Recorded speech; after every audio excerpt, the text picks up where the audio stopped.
Hey there, welcome to the Hot Slice, the weekly podcast brought to you by Pizza Today magazine. I'm your host, Jeremy White, and today I'm flying solo.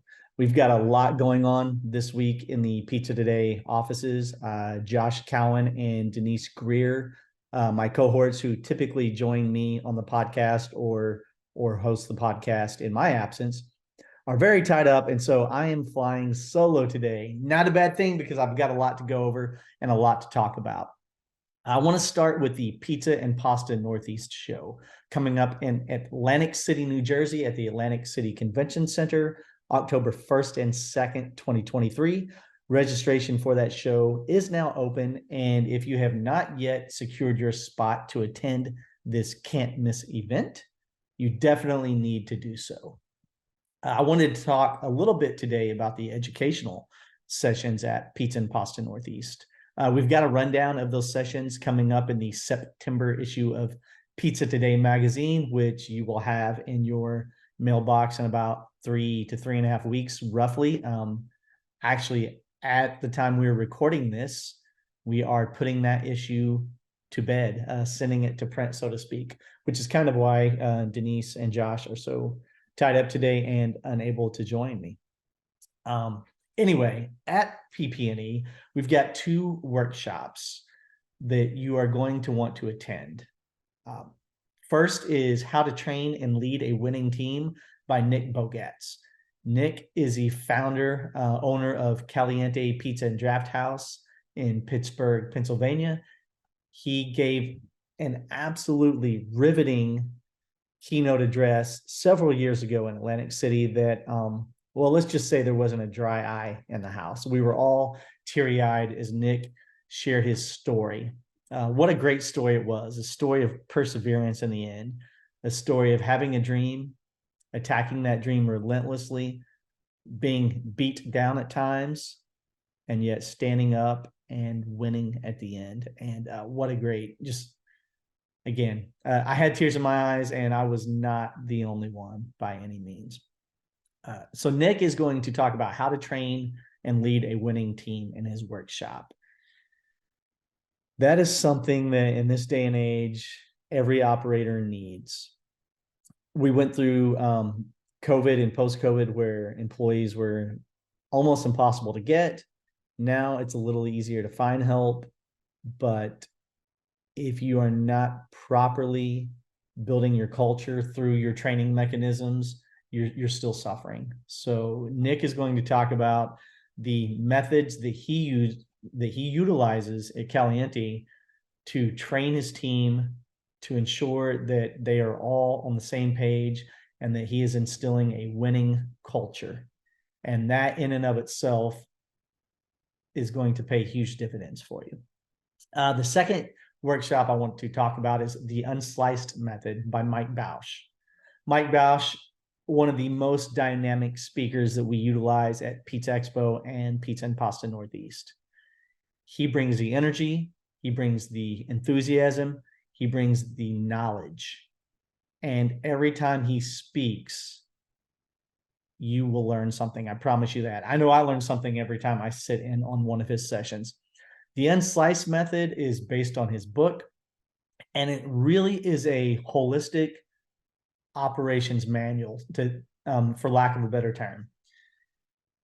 He is going to cover almost a head-to-toe, all-bases approach on how to help your pizzeria thrive through implementation of systems. Again, he's going to cover it all. He really is. So the Unsliced Method, definitely a workshop you do not want to miss, that you want to sign up for. Now, let's talk about the keynote addresses as well. Day 1 keynote address will be given by Melissa Rickman. Melissa from Holy Stromboli in Colorado. She is going to talk about her passion for pizza, her love affair for pizza, why she fell in love with pizza, why she chose this industry as her profession, as her calling, how she makes her living, why she loves it, what she loves about it, why you should also fall in love with it and pursue your dreams passionately every single day. It's going to be a really fun talk that you're not going to want to miss. Day 2 keynote address, Mr. Will Grant, aka Sourdough Willie. Will has the oldest sourdough in the United States. This thing dates back to, seems like 1,000 years, the Yukon Gold Rush from Alaska. He's got a cool story. They started working with it professionally in a pizzeria setting in 1984. Will is now, he's now running the show. And this sourdough is his passion. And he is going to talk about the sourdough life and how he utilizes sourdough in his processes to make his pizza stand out from the pack. Will, another really intelligent, fun speaker to listen to. You're not going to want to miss this keynote as well. With extraordinary pizza cheese comes extraordinary rewards. Only Bacio Exceptional Italian Pizza Cheese offers the Gold Club Rewards program with monthly cash back on every cheese purchase.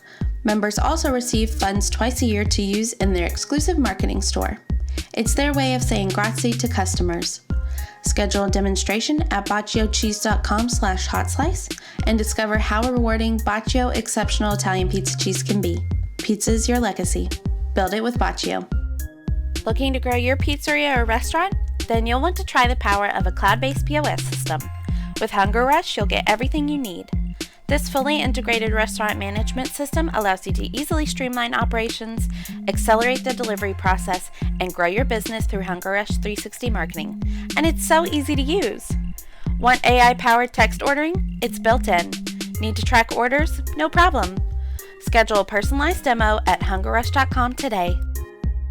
Performance Food Service is proud to deliver high-quality products, innovative technology, and custom operational solutions to restaurants of all sizes across the country. The flagship division of Performance Food Group, with deep roots in the restaurant industry, Performance Food Service has been the exclusive distributor of the Roma family of brands for more than 65 years. This signature relationship has allowed Performance Food Service to become a leader in the pizza and Italian segment of food service nationwide.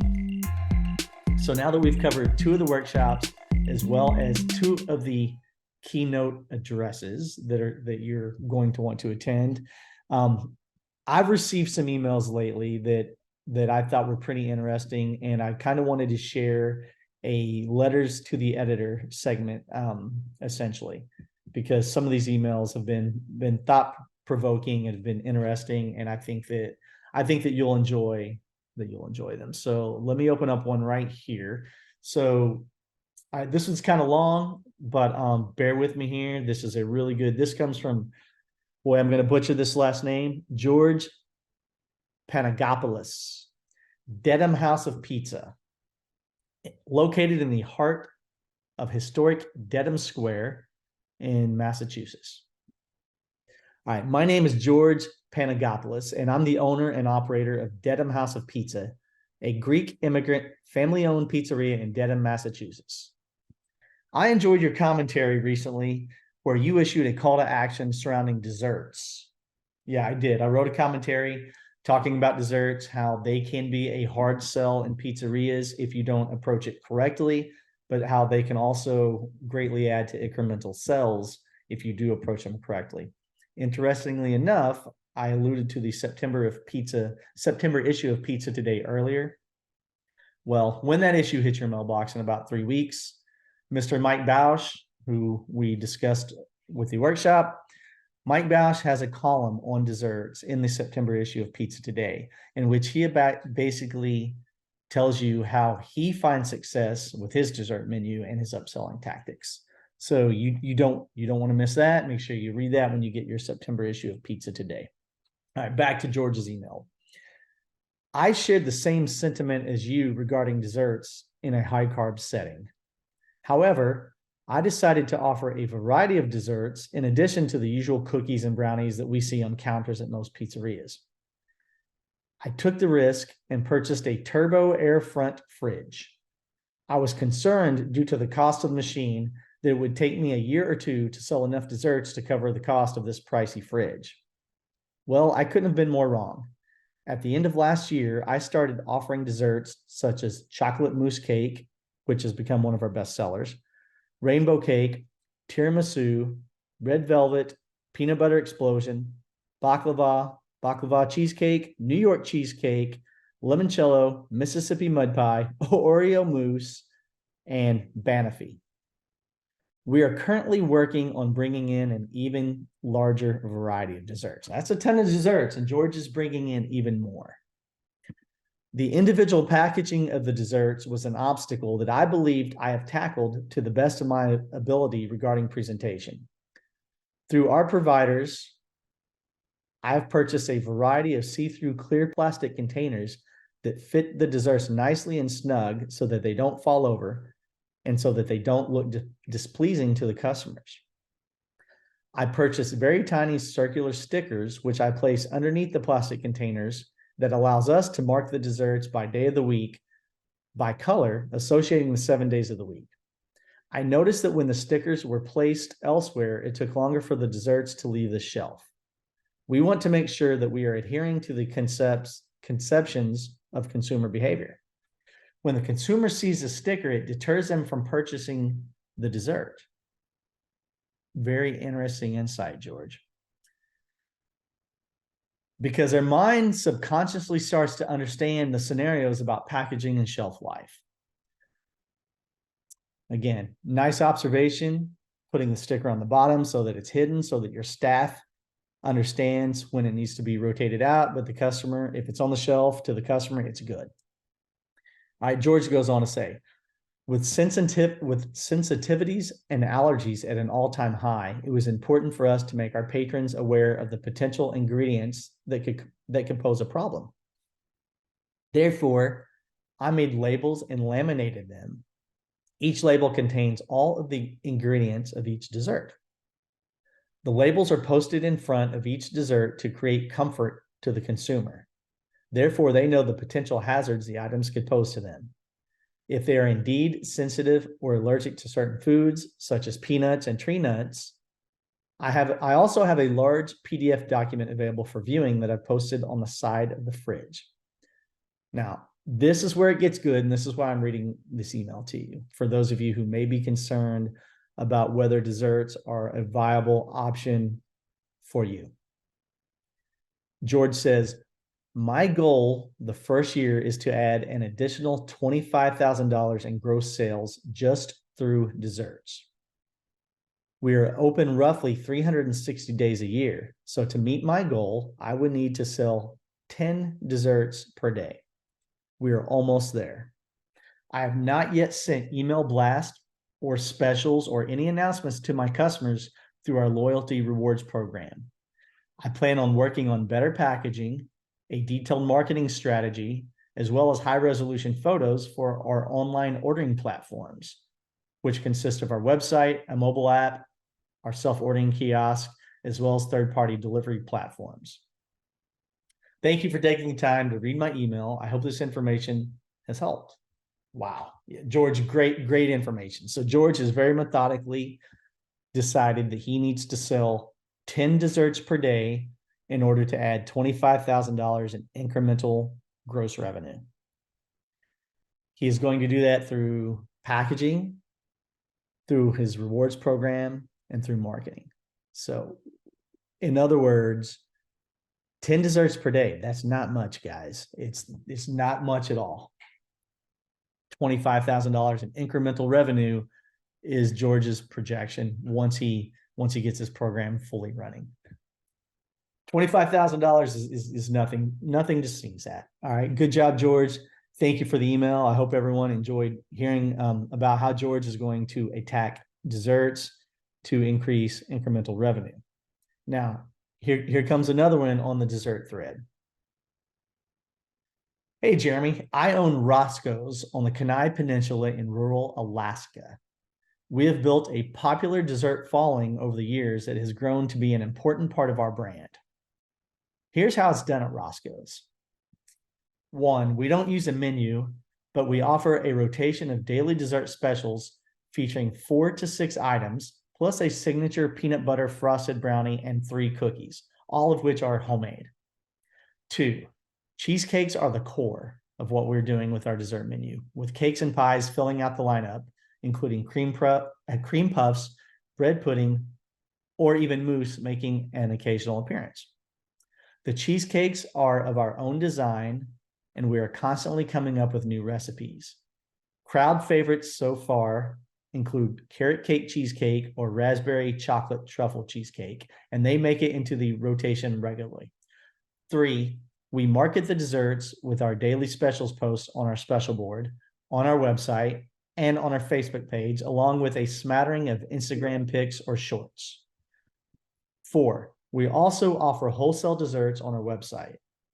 Wholesale sales are particularly active around the holidays. Now, that's something that, Denise Greer and I often talk about, wholesale items, making them available in your pizzeria, whether that is taking one of your sauces, or salad dressing, bottling it and selling it to your customers. Wholesale items can be a great source of incremental revenue. And here we have a pizzeria operation from Alaska who are taking some of their desserts, offering them around the holidays as a wholesale item. What a great idea. What a great way to increase incremental sales. So here are just 2 emails that have come in talking about desserts, talking about how desserts can in fact sell and be part of your revenue stream. Again, Mike Bausch is going to talk about that in the September issue of Pizza Today. So when that hits your inbox, if you're a digital subscriber, or when the physical edition hits your mailbox, be sure to give that a read. I think it's going to be thought-provoking. I think it's going to help you maybe look at desserts in a new light. A lot of times in the pizzeria setting, customers come in, they order breadsticks, and then they order pizza. These are high carb items that are very, very filling. All right. A lot of times after you down several slices of pizza and some breadsticks, there's just no more stomach space. There's just no room for dessert. We know that it's a constant battle that pizzerias fought, but here are 2 pizzerias who have shown how they are successfully tackling that and using it to grow sales. And I think Mike Bausch's column in the September issue is also going to help you see a new light of day on desserts as well. We are asking some questions about desserts in our operator survey, our industry report survey that is now in your mailbox. I guarantee you have received an email by now with the survey. Denise Greer and myself are asking you to please fill out the survey as soon as possible. We want to get a ton of responses so that we can really sort through the data, analyze the data, give you as an industry the best possible content moving forward based upon what we learned from you. We are asking some questions about desserts in that survey as well. So anyway, there you have it. Kind of a short and sweet podcast today, as I am flying solo in the middle of a big deadline. Thank you for listening, and we will see you again next week. Thanks a lot. Take care.